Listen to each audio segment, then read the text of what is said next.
When I returned home and did not find my wife there, I used a GPS tracker and found out that she was cheating on me with some man and her sister. My journey didn't start as planned. On a Thursday and Friday, I was supposed to head to a conference in Denver, but it wasn't the usual warm send-off. My wife, Emily, normally took half a day off to make my departure special, but this time she just gave me a quick peck on the cheek before hurrying off to work. For some background, I'm John, 50 years old, and I've been married to Emily for 25 years. We have 2 children, Ben, 23, and Grace, who just turned 21. I began my journey at 2:30 in the afternoon, leaving work and heading straight to the airport. I like getting there early for my 6 p.m. flight to avoid the stress of last-minute rushes. Everything seemed to be going smoothly as I waited for the flight announcement. However, luck was not on my side this time. The flight to Colorado was delayed due to severe weather and a looming snowstorm. After a 45-minute delay, we finally boarded the plane. About 30 minutes into the flight, I noticed the plane making a subtle leftward turn. Initially, I thought it was a minor course correction, but it soon became evident we were turning back. The pilot confirmed that due to the heavy snowstorm, landing in Denver was impossible, and we had to return to our departure airport. Once back on solid ground, I rushed to the airline's check-in desk to rearrange my travel plans for the next morning. Thankfully, I secured one of the last available seats on the next flight. Despite missing the conference, I was determined to make it. As I settled down, a spark of hope ignited, but my plans were still uncertain. I called my contact in Denver to update them about the delay and left a detailed message on my boss's voicemail. Feeling anxious, I decided to call home, hoping to hear Emily's comforting voice. To my dismay, she didn't answer, and the house was dark, with her car missing from the driveway. Leaving my luggage in the car, I cautiously entered the house. The sound of voices from the living room surprised me, but it turned out the TV had been left on. This realization led me to a troubling conclusion. Emily had come home after work, and I distinctly remembered turning off the TV before I left. Silencing the TV, I searched for any sign of her but found none. Anxiously, I dialed her mobile phone. When she finally answered, her voice was warm as she inquired about my whereabouts, a question that had become a routine part of our marriage, now tinged with a strange mix of concern and curiosity. She claimed she was at home watching TV shows. As she spoke, the exhaustion from my long journey began to catch up with me. All I wanted in that moment was to be with my wife, seeking comfort in her presence and sharing a few intimate moments, even if just for a short while. Despite the flight delay, I clung to the hope of spending a few unexpected joyful hours in the comfort of our own bed. However, within mere seconds, the joy of being home was overshadowed by a deep sense of uncertainty. Instead of anticipating a warm embrace from the woman I had loved and trusted for 25 years, I was hit with the stark reality of lies and deceit. It was an unforeseen blow that left me speechless and unsure. I couldn't help but wonder if she had truly cheated on me, and if so, why? There seemed to be no logical reason for her betrayal, whether it happened at work, with friends, or somewhere else. I must have been silent for a while because Emily's worried voice eventually broke through, asking if I was still there. I snapped back to reality and mumbled, "Yeah, sorry. We've landed back and I have to go." With a heavy heart, I abruptly ended the call. The phone rang again, but I turned it off, craving solitude to process my swirling thoughts. Sitting on the couch, surrounded by silence and emptiness, a numbness washed over me. The question haunted me. Why did Emily deceive me? Perhaps there was a reasonable explanation for the lie. Maybe she was planning a surprise. I remembered how 5 years ago, I had orchestrated a series of deceptions for our 20th wedding anniversary. I had secretly arranged a 2-week cruise and involved her boss and parents, weaving an intricate web of lies. Those memories flooded back, adding to my confusion. In the midst of my turmoil, one persistent thought crept in, which I vehemently rejected. Not us. We wouldn't be in this situation. It was simply unthinkable. But there I was, grappling with the possibility. Realizing that my daughter Grace might know about any surprises or plans Emily had, I quickly dialed her number from memory. My beloved daughter's voice greeted me on the phone, and she asked how I was. I inquired about her well-being, and she replied that she had just finished her homework and was watching TV. Sensing the importance of the moment, I cautiously asked if she had spoken to her mom recently and if Emily had mentioned anything unusual. Grace said they had their usual weekly phone call on Sunday, which gave me a glimmer of hope.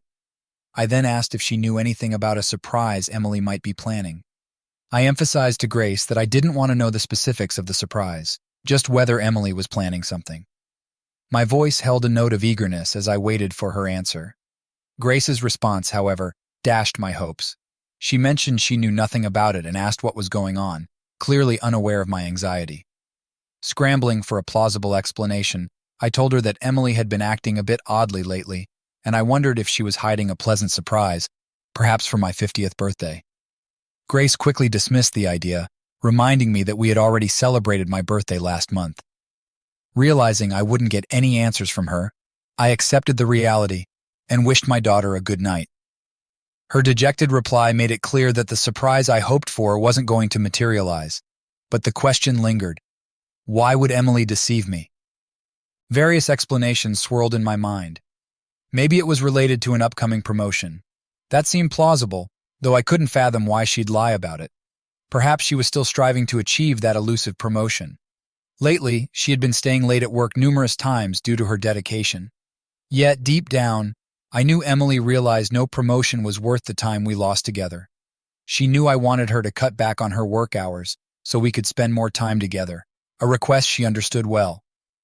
Ironically, I recalled an important decision I made a few months before our 20th anniversary. I had turned down a promotion nearly 5 years ago. I had enthusiastically accepted a job offer to become the vice president of finance at my company. This role required frequent travel to the company's headquarters in New York for board meetings and visits to various factories across the country. Initially, I was thrilled about the job offer, but Emily quickly expressed her doubts, making me reconsider my decision. The cautionary tale of a colleague who went through a divorce just 2 years after accepting a similar position couldn't be ignored. While he gained financial success, it came at the cost of loneliness and suffering. Given our circumstances and the fact that our children still needed guidance and support through their remaining years of school, Emily understandably didn't want to shoulder this responsibility alone. Throughout the week, we had intense discussions about the potential consequences of accepting the promotion. Gradually, it became clear that I was on the verge of losing sight of what truly mattered in my life, my wife and children.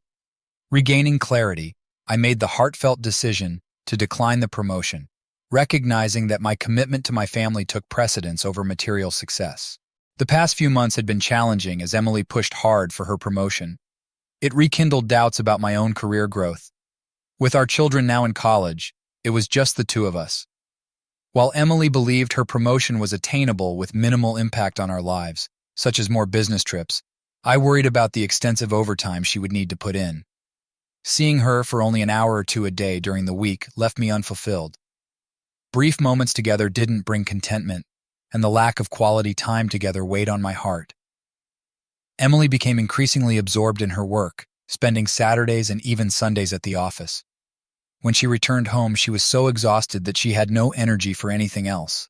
It had been a while, almost impossible to remember, since we last shared moments of intimacy. Specific details blurred into a depressing haze. Acknowledging that age played a role in our diminishing physical connection, it was hard to ignore the sad lack of intimacy we once shared. It's possible her deception during our phone call was an attempt to avoid discussing my concerns and hide behind her work commitments. However, it's only fair to admit that I too was often on business trips and had to work overtime occasionally. There was a straightforward way to uncover the truth. I decided to call Emily's direct line at the advertising agency to confirm things. To my surprise, her colleague Mark answered the phone. Alarmed, I quickly composed myself, expecting to hear Emily's voice. I greeted him using my nickname, and his response caught me off guard. He mentioned that I should be enjoying a vacation with Emily. Shocked and confused by his comment, it was clear something was wrong. That evening, I found myself tangled in a web of surprises. I asked Mark about the supposed vacation. Afterward, I quickly regained my composure, apologized to Mark for the interruption, and fabricated an excuse, claiming I had dialed his number by mistake. He reassured me without any concern, mentioning that Emily owed him lunch for covering her shift and the late working hours. He expressed his frustration, saying it was 9 in the evening and he was still at work. With that, He ended the conversation and hung up. Gradually, the truth dawned on me. Emily wasn't at work. She was, in fact, absent from her workplace. According to Mark, she had taken a vacation until the end of the week. Panic began to grip my mind as fear took hold. Where was Emily? What could she be doing? An unwelcome thought invaded my mind. No, it couldn't be true. I've always strived to see the best in people, maintaining a positive outlook and valuing the inherent kindness in everyone. But now, against my will, I started contemplating the worst-case scenario. Could this really be happening?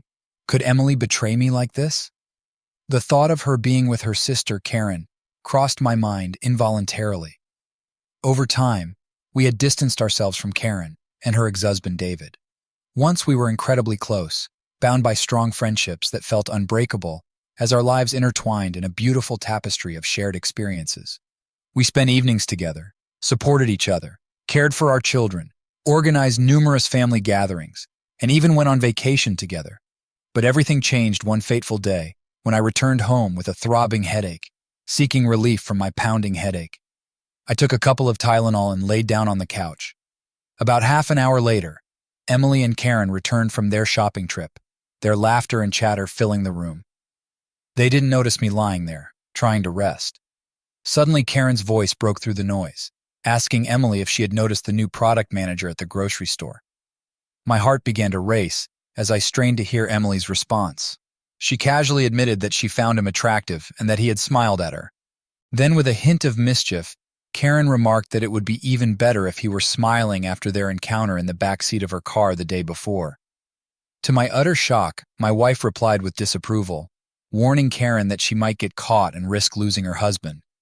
Karen, however, shrugged off the concern, assuring Emily that she was always careful.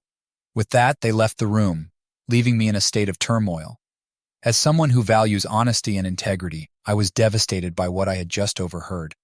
I didn't know what to do and felt completely lost. One thing was clear: David needed to know the truth. Hearing about Karen's infidelity would undoubtedly break his heart, and the thought weighed heavily on me. I knew that David would likely kick Karen out of the house upon learning of her betrayal. The responsibility of potentially causing the collapse of their marriage was a heavy burden. Did I really want to be the one to deliver such life-altering news? Before I could make a final decision, Emily returned home with our children. Comforted by the fact that she disapproved of her sister's actions, I decided to postpone my decision until I could discuss it further with her. That evening, as we were getting ready for bed, I broached the subject, seeking her advice. I cautiously explained the situation, sharing the news of discovering infidelity within our circle. Her expression was initially one of shock and uncertainty as I asked what I should do and whether confronting the cheater with anger was appropriate. Emily took a moment to consider the situation carefully. She began slowly, suggesting that it might depend on the specifics and that various factors needed to be considered. I sought further clarity by presenting hypothetical scenarios, inquiring about our friend David and whether we should ignore it if he had been unfaithful and picked up a woman at a bar. I wanted to know her perspective. The weight of the situation hung heavily in the air as I pondered potential actions. Suddenly, Emily sat up in bed, gripping her phone tightly, her face a mix of determination and anger. She was ready to call Karen and confront her about the betrayal. Instinctively, I gently took the phone from her and told Emily that I would handle the situation myself. Emily looked at me with doubt and concern, asking what was going on. I responded with confidence, assuring her that I was certain of my decision and hoped that Karen would face the consequences of her actions. Emily, looking resolute, affirmed that we wouldn't let David stay with us if he decided to kick Karen out. She declared firmly that he could find his own place and that she wouldn't harbor a cheater in our home. With a sense of determination, I called David. He answered, his voice filled with warmth as he greeted me, his favorite brother-in-law. I began with a heavy sigh, trying to find the right words. After taking a deep breath, I cautiously continued, warning him that I had overheard something troubling and had some devastating news to share. I told him that Karen hadn't been faithful and had cheated on him just the previous day. There was a long pause on the phone as David absorbed the shocking revelation. When he finally spoke, his voice was barely audible, filled with disbelief. He asked if I was absolutely sure it was his Karen. I confirmed that I had heard it directly from her mouth, describing it as a boast without any hint of remorse. Offering my condolences, I assured him of our support and told him that we were there for him and the kids. David thanked me and hung up the phone, leaving me feeling the weight of the situation. Emily looked at me, her eyes filled with sadness and tears. She whispered that she was proud of me and asked for a hug. Feeling lost and scared, I embraced her, offering what comfort I could in the face of such uncertainty. After a moment of calming down, I suggested that they might consider seeing a therapist to help navigate the situation. Emily, weary and doubtful, mumbled that she wasn't sure therapy would change anything, mentioning that once someone has strayed, they tend to do it again. I quietly agreed with her. In the middle of the night, the phone rang, waking me from a restless sleep. I answered it, groggy and trying not to disturb Emily. On the other end was Karen, her voice furious and demanding to know what I had told David. I responded calmly, telling her that I had told David the truth and emphasized the importance of honesty. As Emily watched with concern, Karen's voice grew more angry, accusing me of betrayal. I firmly replied that sometimes the truth comes out in unexpected ways and that cheaters should face the consequences of their actions. Karen's sobs echoed through the phone as she confessed that David had thrown her out of the house. I reiterated that this was a consequence she deserved. Desperately, she begged for advice, asking if she could stay with us. Reluctantly, I told her that we couldn't offer refuge to someone who had betrayed their spouse and that she would have to manage on her own. She seemed stunned by my response, her pleas becoming more frantic. I turned to Emily for support, asking her what to say to Karen. Emily leaned towards the phone and firmly declared that she didn't want a cheater in her house and told Karen to find somewhere else to stay. I then delivered a final message on behalf of both of us. Karen was no longer welcome in our lives, and she should stay away. We didn't want her to visit or call. Emily snuggled closer to me, and we sought comfort in each other's arms. She whispered that she was proud of how I had handled the situation, and we peacefully drifted off to sleep. The next morning, however, brought an unexpected confrontation. Emily's father called, his voice filled with rage, demanding to know why we had turned our backs on Karen. Emily, shaken and tearful after the call, looked to me for reassurance. I reminded her that we had made this decision together after much discussion, and that it was necessary to end our association with someone who had caused so much pain. I clarified that I had only mentioned a hypothetical scenario about David, and hadn't suggested he actually cheated on Karen.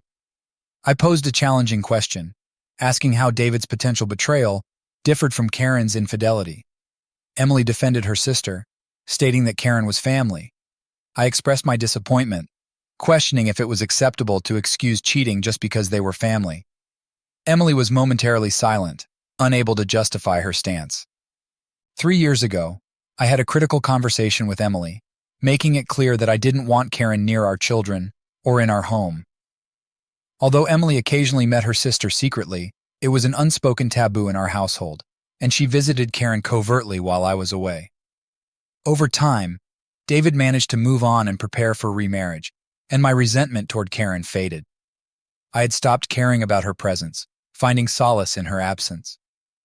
Turning my attention back to Emily, I gently approached the subject, feeling the need to resolve the issue. I suspected that Emily might feel guilty for deceiving me, though I had reached a point where I no longer cared. Unexpectedly, I found myself on stage in front of a vast audience at a conference. I began my speech, addressing the crowd and discussing two types of individuals: those who deny reality and those who confront it. During my talk, Dan Parker, Emily's boss, waved his hand wildly and admitted to avoiding my wife. Jack Harper, seated behind Dan, also confessed to dodging Emily. Another man joined in with a cheeky comment, creating a moment of shared amusement and light laughter among the audience. Suddenly, I woke up on the couch, wiping drool from my face. It was already midnight. I must have slept for over an hour, and I wondered if Emily had returned home during my nap, possibly unaware of my presence. Hastening toward the bedroom, I entered but found no signs of her. It dawned on me that she might be with her sister, Karen. Contemplating whether to contact Karen and inquire about Emily's whereabouts, I hesitated, realizing that obtaining Karen's address would involve acting behind Emily's back. Remembering that I needed to pick up Karen's children from a specific location, I wondered if I still had her phone number. As I prepared to search my contact list, I noticed the Find My Phone app icon on my smartphone. A year ago, I had installed it on both our phones after losing mine during a trip from New York to Cincinnati. Recognizing its potential, I promptly opened the application. Within seconds, I received information about Emily's phone's location. It indicated Green Lake. I was puzzled, wondering why she would be there. Karen was facing financial difficulties, making it unlikely for her to afford a cottage on Green Lake.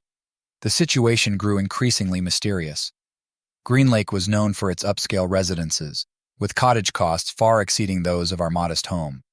Using Google Earth, I carefully pinpointed Emily's exact location. To my surprise, she was inside an exclusive estate, surrounded by an imposing stone wall. This revelation left me baffled. What could Emily be doing in such a luxurious millionaire's estate? The distance between Green Lake and our town was an hour's drive, but my determination to uncover the truth propelled me forward. Realizing that a direct conversation with Emily would likely result in dishonesty or evasion, I decided I needed indisputable evidence before confronting her. Flooded with intense emotions, I quickly headed to Green Lake, chastising myself for not considering the possibility of Emily's wrongdoing earlier. Regret gnawed at me as I realized I should have checked her phone's GPS locator right from the start instead of making excuses for her actions. Uncertainty clouded my thoughts as I arrived at Green Lake, unsure of my intentions but harboring a faint hope for a straightforward explanation. Anxious, I made my way to the estate where Emily was located. A massive gate loomed before me, barring direct access. I wasn't planning to drive up to the house and announce my presence. Assessing the situation, I understood that parking by the road might attract unwelcome attention, possibly leading to security guards or law enforcement in this exclusive community. Driving a bit further, I stumbled upon a narrow path and decided to park there. Stepping out, I felt a surge of uncertainty. How would I bypass the towering wall separating me from the truth? Then it hit me the estate bordered the lake, meaning I could approach from that side. With renewed determination, I began to make my way toward the lake, ready to uncover whatever truth awaited me. I made my way to the lakeshore, my heart pounding as I searched for a way into the estate from this direction. Discovering a narrow path leading toward the water, I cautiously moved forward, unsure which grand cottage Emily might be in. I decided to rely on another check of the GPS locator. Eventually, I reached a luxurious mansion with several second-floor windows still lit. Though the ground floor was dimly illuminated, only one curtain remained slightly open, casting a warm glow outside. Seeking a better vantage point, I found a sturdy tree and climbed high enough to peer inside. My gaze settled on a man in a white terry-cloth robe, older and unfamiliar to me, who quickly vanished from view. Moments later, a woman emerged, and my suspicions were confirmed. It was Karen. She stood in an open robe sipping champagne. Despite everything, I couldn't deny that she still looked attractive for her age. As I watched, the pieces began to fall into place. Emily was indeed with her sister, likely drawn into a lifestyle I disapproved of and didn't want for her. The implications of a divorce and the financial strain it could bring seemed to explain Karen's actions. However, I couldn't help but feel Emily was getting entangled in something destructive. Events unfolded before my eyes that left me disheartened. The man I had seen earlier approached Karen, his hands exploring her body as he took her champagne glass and set it aside. I had to avert my gaze from this blatant display, feeling my traditional values clash with what I was witnessing. This was not the love and intimacy I cherished. It felt hollow and devoid of any real connection. Just as I contemplated climbing down from the tree, I saw Emily. She sat on a distant couch, wearing a foolish, inebriated smile. Her robe was open, revealing a sight that sealed the fate of our marriage. Overwhelmed by shock, I took a step backward and lost my footing. Tumbling from the tree, branches broke my fall, and I was fortunate to escape with only minor injuries. Dazed, I got to my feet, feeling the weight of what I had witnessed. I wandered aimlessly back to my car, tears welling up in my eyes. The pain I felt was not from the physical fall, but from the emotional devastation of losing someone I loved. As I limped to my car, I briefly considered breaking into the mansion to confront them, but I quickly dismissed the idea. The potential consequences, years in prison for trespassing and assault, made it clear this wasn't the answer. Alone with my thoughts, a storm of emotions raged within me. I could no longer deny the harsh truth. The sadness and anger were overwhelming, but I knew I couldn't let the anger consume me. No matter how betrayed I felt, I would never resort to physical violence against Emily. As I considered my options, I realized the simplest one was to return home, pack my belongings, and leave. If we lived in a no-fault divorce state, had separate incomes, and no dependent children, the process would likely be straightforward. We would divide our property and part ways. Yet a part of me yearned for justice and some form of revenge.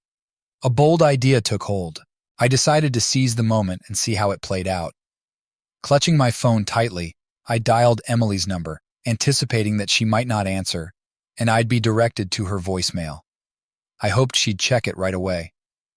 "Hi, honey," I began, projecting my voice onto the answering machine. "Since you didn't pick up the home phone, I'm calling you on your mobile.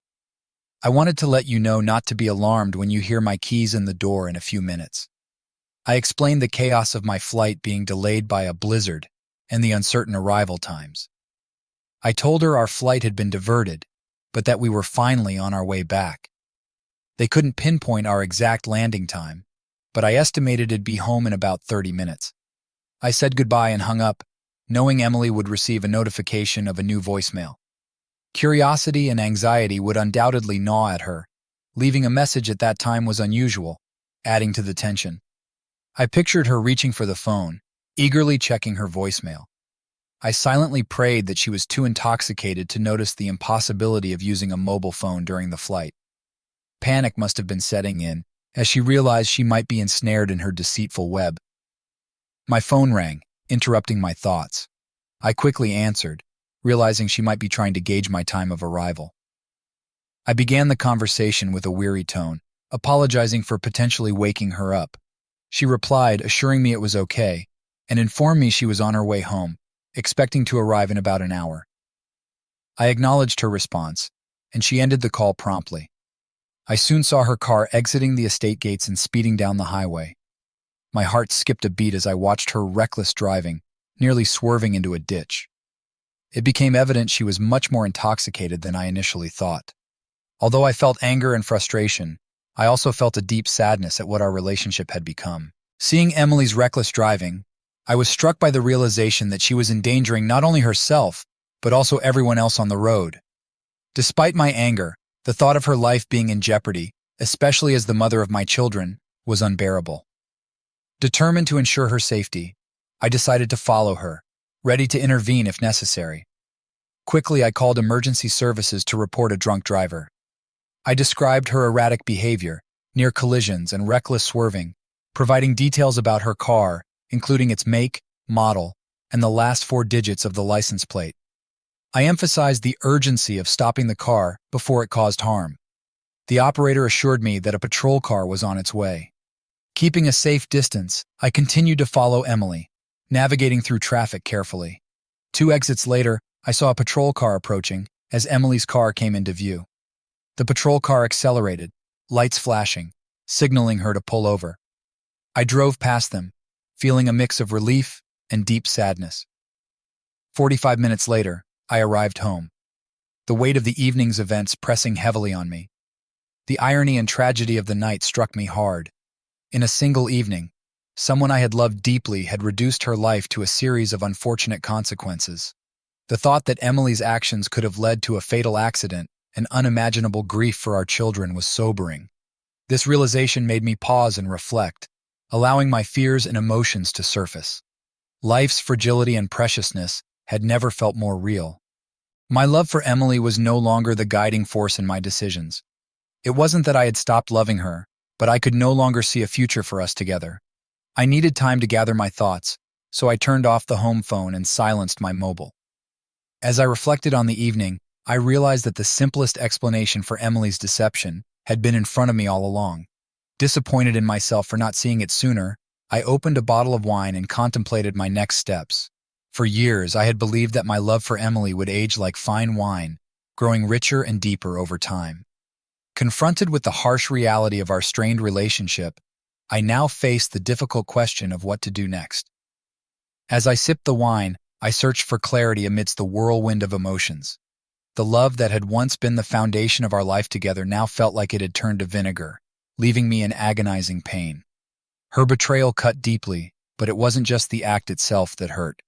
It was the realization that the love we had shared for 26 years, 25 of them as husband and wife, had withered away. Without her, I felt lost, like a soul adrift, devoid of purpose and identity.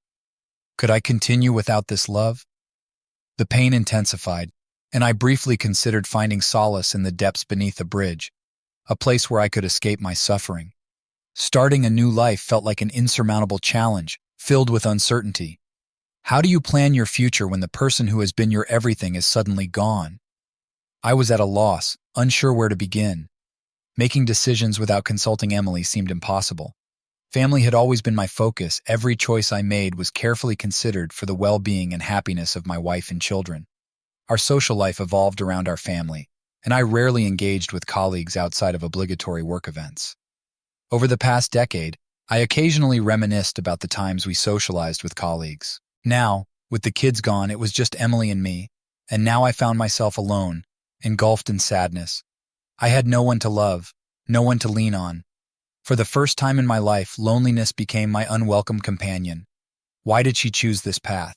Why resort to cheating when a straightforward divorce, though painful, would have been more considerate of the years and joyful moments we shared? When did she stop loving me? Did she merely endure our relationship until our children were grown and gone? When did her care and attention fade? As our children embarked on their own journeys, I saw it as an opportunity to invest more in Emily and our relationship. I didn't realize she saw it as the end of our shared path. I watched as a stranger became a constant presence in her life, suggesting a level of comfort or perhaps deception that had infiltrated our lives. Emily and her lover, leaving me isolated and unloved, made it clear we were no longer a couple.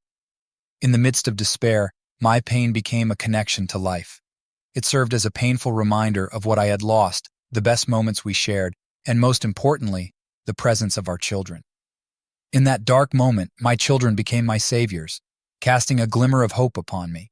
My self-esteem had plummeted, and I lacked the strength to lift myself out of the abyss. Just thinking about Ben and Grace provided a faint spark of self-preservation. Soon, Ben and Grace would start their own families, and to shield myself from the impending wave of grief, I realized I needed to distance myself from it all. It wasn't an easy task, and it was filled with pain. I understood that I'd always carry the memory of Emily and how I loved her, but I'd also remember her betrayal. I needed to extricate myself from this situation. As I continued to drink, I pondered the future. Despite the pain, I knew I had to move forward, even if the path was unclear. The love that once defined me was gone, but I still had my children and a life to rebuild. I resolved to find a way through the darkness, holding on to the hope that with time, I would heal and find a new purpose. I had always been content with a simple life. My family wasn't wealthy, but we had something far more valuable: deep affection. The material possessions that now surrounded me seemed insignificant in comparison. As I contemplated everything I owned, I realized that only a few items, a change of clothes, my car, and my laptop, were worth taking with me. The more I thought about it, the clearer my path became. I decided to pack my belongings and disappear without a trace. I could no longer face the woman who had once been my everything, as each encounter would only remind me of my loss and the constant ache within me. With a renewed sense of purpose, I stood up and began to act decisively. I swiftly packed several bags, a task that took only 30 minutes. Soon I was loading my things into the car. By the time I finished, it was just before 6 a.m. Exhausted but determined, I decided to take a brief nap, confident that Emily would still be in detox until late in the morning. When I closed my eyes, my thoughts were filled with the idea of starting anew. My phone's alarm woke me at 9 a.m. Without hesitation, I scheduled an urgent meeting with a lawyer. Following that, I took a long shower, hoping to wash away the remnants of my past. With a heavy heart, I removed my wedding ring and placed it solemnly on the table next to the phone. This final act marked the beginning of a new chapter in my life, one where I sought personal freedom and happiness. I decided to write a letter to Emily, expressing my disappointment and sorrow.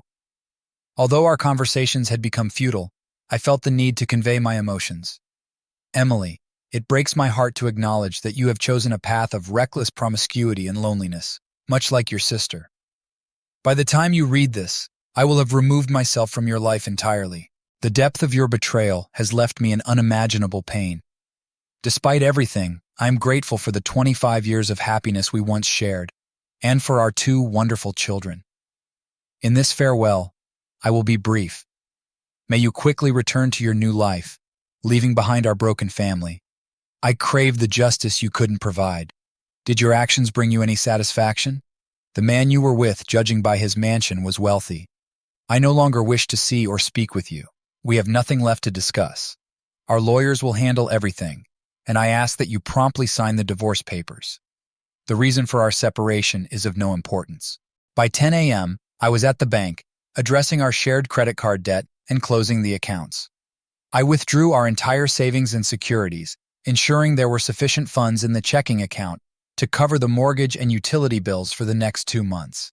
Taking further steps toward independence, I removed my name from the joint account. Upon leaving the bank, I held a substantial check amounting to approximately $300,000. Before noon, I arrived at work, surprising my boss, who expected me to be in Colorado. When I shared the news of my immediate resignation and relocation, his surprise grew. Our relationship had evolved from a typical employer-employee dynamic into one of mutual respect and understanding. My boss had kept his position because I turned down a promotion.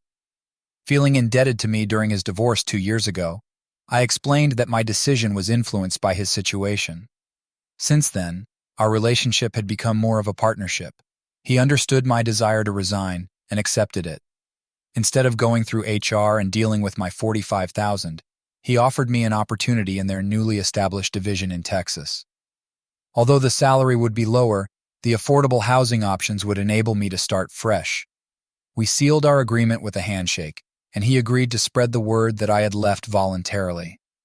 Next, I met with my lawyer to explain my decision to separate from Emily. I instructed him to serve her with the divorce papers and grant her power of attorney to sell the house, which represented half of our assets. My lawyer, who was also a close family friend, tried to persuade me to consider alternative options, but he soon realized the significance of the changes I was making. By midnight, I planned to be in another city, in another state, and without a wife. By the afternoon, fatigue overwhelmed me.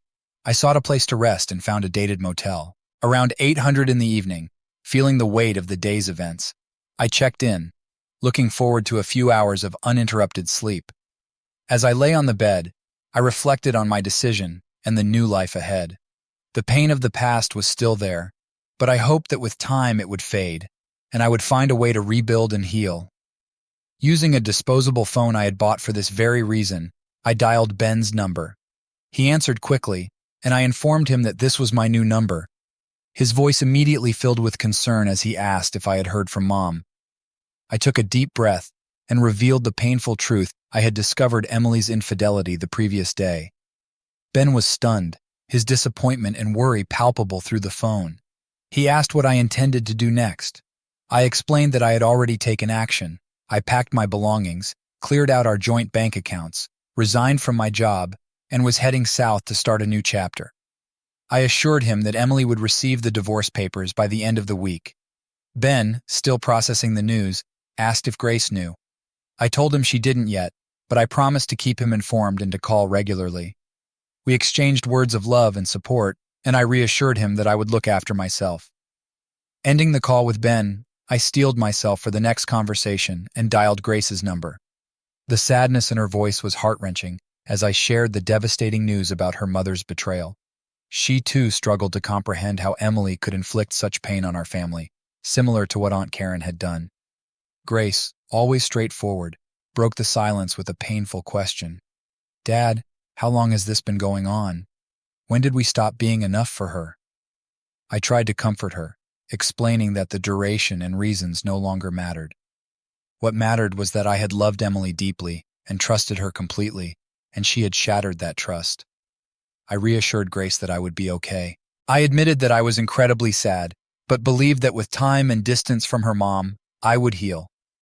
I promised to share my new address and told her she could visit once her school year was over. Tears welled up in my eyes as I made this promise, wanting Grace to know that she would always have a place with me. Arriving in Austin, I found a small but welcoming optics division with only 30 employees. The district manager, a kind-hearted man with a fatherly demeanor, fostered a sense of camaraderie and comfort within the team. I immediately felt welcomed, which provided some solace during this tumultuous time. A month later, I chose a charming house in a quiet condominium complex. Throughout this period, I maintained no contact with Emily, relying solely on updates from my lawyer and my children. Navigating this new life wasn't without its challenges. One particularly difficult situation arose when my lawyer informed me that Emily was prepared to contest the divorce. She was unwilling to let go and ready to fight to the bitter end, even if it meant financial ruin for both of us. In response, I calmly instructed my lawyer to cease pursuing the divorce. I told him I no longer cared and wanted to give her the chance to rebuild her life after the 25 years we had shared. I asked him to convey to Emily that I had no desire to continue our relationship and wished her well. Additionally, I added a more pointed message, asking my lawyer if he could tell her to go to hell. Recognizing our close connection, he agreed, but warned there would be an additional fee. Conversations with my children were even more challenging. One by one, I had to convince them that there was no turning back. The first major hurdle arose when Grace told me, "Dad, Mom completely freaked out when I mentioned that I planned to live with you this summer." I promised Grace that I would do my best to visit her and her grandparents, but her reaction was so concerning that I found it necessary to step away from my phone for a few days. Emily's behavior worsened when Ben decided to split his summer between both of us. As for Emily, I consciously refrained from asking about her, focusing instead on moving forward with my life. It wasn't easy because remnants of my feelings for her still lingered, tied to our shared past before the betrayal. With my children's help, I gradually learned more about Emily's state of mind. To my surprise, she was going through a deep depression, mirroring the emotional turmoil I had once experienced. It was astonishing considering what had happened to her sister. When you cheat, it devastates those you should love, leading to the destruction of your marriage. Afterward, you move on with your life. So how could Emily be depressed when I had done everything possible to enable her to continue without me? Her reluctance to divorce seemed like an escape from reality, a way to avoid facing the fact that her actions had caused our family to crumble. It was absurd. For a while, I was in denial myself, but she had been living in denial for the past 2 years. Even though she knew our children were in regular contact with me, she used them to express remorse for her actions. Through them, she tried to convince me that she was willing to do anything to prove her love. Although I understood that our children hoped for reconciliation, I couldn't bring myself to talk to Emily. The geographic distance between us was also an issue, forcing them to choose between their mother and me.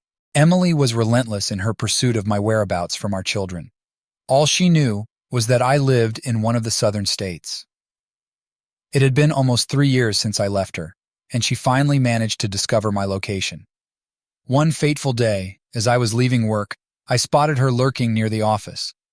I couldn't fathom how she had found out where I now resided, as I had tried to keep that information strictly confidential. Based on what my children shared, Emily was convinced that a face-to-face meeting would change my mind. Determined to correct her misconception, I quickly and discreetly slipped out through a side door. My heart racing, I called Laura to let her know about the situation and my plan. I positioned myself where Emily could see me, leading her to follow. As I navigated through the city, I stopped at a grocery store, making a show of mundane errands, and eventually returned home. As I pulled into the driveway, Laura, a beautiful 30-year-old Latina, opened the door with a 1-year-old baby in her arms. Emily, who had followed me, parked nearby and hurriedly approached the house, clearly confused by the sight. From my place in the kitchen, I watched Emily's astonishment as Laura greeted her with a warm smile and a distinct Spanish accent. "Can I help you?" she asked politely. Emily, visibly taken aback, stammered that she needed to speak with me. Laura called out to me and I took the baby in my arms as I approached the door. Well, I began, with a mix of surprise and irony in my voice.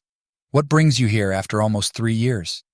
Emily, her eyes filled with tears, whispered that she needed to apologize, confessing how deeply sorry she was for the pain she had caused.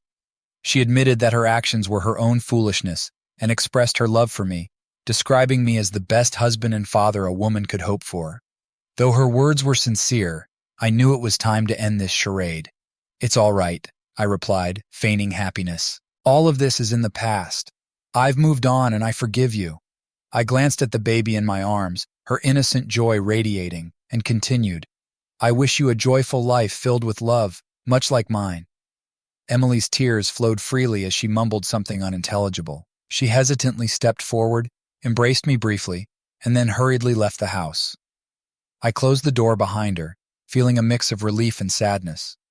Laura, sensing my fragile state, gently took the baby from my arms and hugged me tightly. She kissed my forehead and then reached for the phone. I need to let Nathaniel know that I'll be heading back home with our daughter soon, she said with warmth and confidence. Thank you, Laura, I whispered, deeply appreciative of her support. Make sure to tell him I'll be waiting for you at the barbecue on Saturday. Absolutely, boss. I'll see you at the office tomorrow, she replied with enthusiasm. The following week, my lawyer received the signed divorce papers from Emily. As I moved forward, I realized that healing takes time and that I needed to find my own pace. I formed connections with several female friends, engaging in casual relationships without serious commitments.